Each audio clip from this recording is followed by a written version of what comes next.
नैहर से जइबै ससुरवा आके करा के भूला जबै होला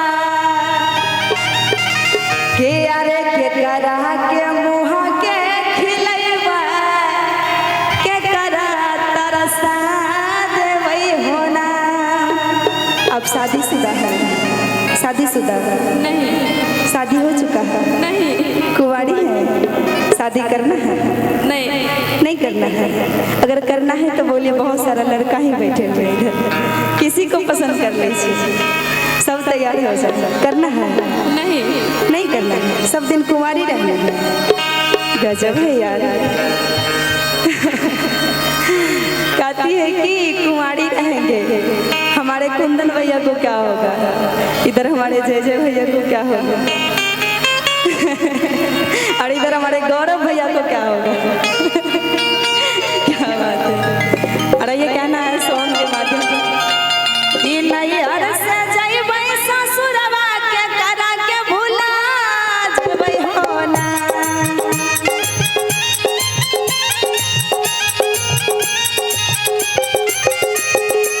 नैहर से जइबै ससुरवा के करा के भूला जबै होला। के करा के मुँह के खिलैबै के करा दिया जाबै होला। के करा के मुँह के खिलैबै के करा दिया जाबै होला। नैहर से जइबै ससुरवा के करा के भूला जबै होला। नैहर से जइबै ससुरवा के करा के भूला जबै होला।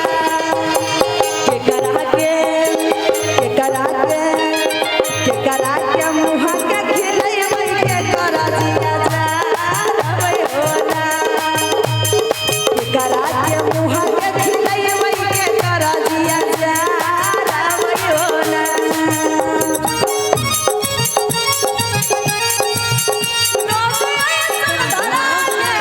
आई रही गली में ओ 4 दिन खाली रवाड़ी हलवा मचा के गई।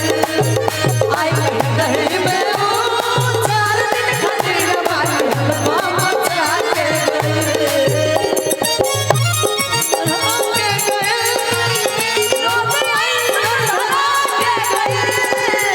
आई रही गली में ओ 4 दिन खाली रवाड़ी हलवा मचा के गई। आई रही गली में ओ 4 दिन खाली रवाड़ी हलवा मचा के गई। हर दिया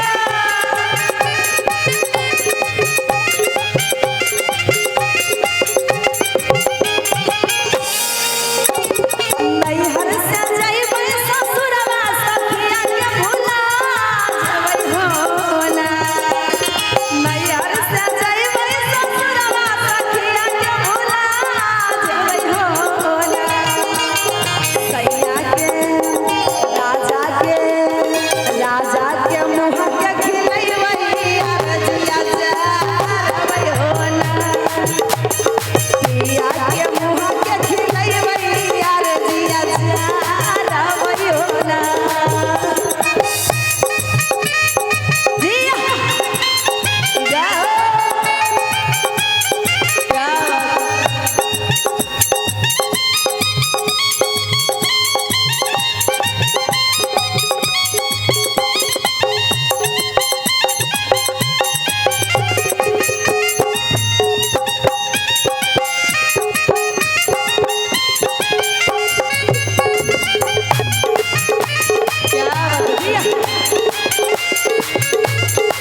इधर वाला का थोड़ा दिखाना है, इधर भी दिखाना है, उधर भी दिखाना है, बस गौरव जी को नहीं दिखाना, ठीक है ना?